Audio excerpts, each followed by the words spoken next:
各位街坊大家好，歡迎嚟到林氏有方，我係老林。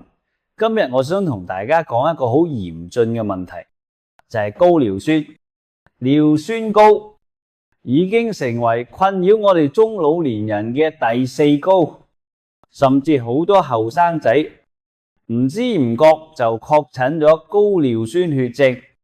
當體內尿酸值升高嘅時候，關節就會形成尿酸鹽結晶啊，引發痛風石，甚至係會傷到腎臟啊，導致腎衰竭。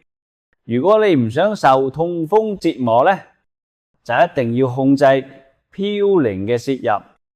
好多朋友以為只要唔食海鮮、唔飲啤酒就冇事㗎啦。咁其實有幾種蔬菜先係隱形嘅嘌呤大王。今日我就要揭開呢5種蔬菜嘅真面目，尤其是第3種，嘌呤含量仲高過海鮮。講蔬菜之前，我哋先睇下嘌呤過高會造成咩危害。第一係關節炎症，會導致啲關節酸脹，痛到你行唔到路。第二係痛風結石，呢啲結石會令局部關節畸形嘅，影響正常生活。第三係誘發高血脂，尿酸高代表代謝障礙，會令脂肪難以分解。第四亦都係最嚴重嘅，係傷腎，引起腎炎或者腎衰竭。以下呢5種蔬菜，高尿酸人群千祈要少食。紫菜，好多人中意滾紫菜蛋花湯，但係紫菜每100克含有高達150到500毫克嘌呤，經常飲會令尿酸迅速堆積。菠菜含有大量草酸，會同鈣結合形成草酸鈣喺關節沉澱。記住一定要鮮飛水先好食。蘆筍呢個係重災區，嘌呤含量高過海鮮同埋牛肉，痛風發作期絕對唔可以食。豆苗同豆芽嘌呤含量同樣高達500毫克，唔好以為食素就一定安全啦。菌菇類好似香菇同金針菇，雖然鮮甜，但屬於中高嘌呤食物，一定要適量。講完唔食得嘅，大家可能好擔心，咁樣係咪乜菜都唔食得啊？唔使驚，而家就介紹4種降酸福星俾大家。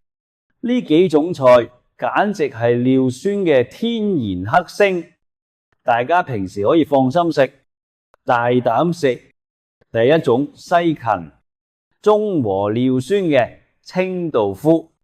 西芹係一種強鹼性食物，入咗人體之後可以有效中和體內酸性，而且西芹含有豐富嘅芹菜素，呢種物質可以抑制尿酸嘅生成。建議食法最好就係將西芹飛水之後涼拌啦，或者加啲核桃一齊炒，咁樣既可以保持西芹嘅纖維，又可以利尿排水，幫你將多餘嘅尿酸排走。第二種蘿蔔，促進代謝嘅小人參。俗語話冬食蘿蔔夏食薑，對尿酸高嘅朋友嚟講蘿蔔真係好嘢，佢含有大量嘅膳食纖維同微量元素，可以促進體內代謝廢物嘅排出。建議食法，建議大家可以用白蘿蔔煲湯，但係記住唔好落咁多肉，輕輕地煲。蘿蔔唔單止降尿酸，仲可以降血脂，對於預防心腦血管問題都有好大幫忙，係中老年人嘅寶。第3種青瓜，洗腎排毒嘅水分王。青瓜90%以上都係水分嘅，而且含有豐富嘅纖維質，佢唔單止可以幫你帶走體內多餘嘅脂肪，最重要係佢可以幫助腎臟代謝。建議食法：青瓜最好生食或者做成手拍青瓜，佢含有嘅維生素 C 同鈣離子可以平衡體內環境。尿酸高嘅朋友，平時食完餐飯食返幾片青瓜，對排出尿酸係非常有益嘅。第四種，冬瓜，利尿排酸嘅高手。最後一種係大家最熟悉嘅冬瓜。冬瓜係公認嘅利尿高手，因為佢含有極高嘅鈉元素，咁元素可以幫身體排出多餘嘅鈉同水分，從而帶走更多嘅尿酸。建議食法：我最推介大家用冬瓜連皮煲水飲。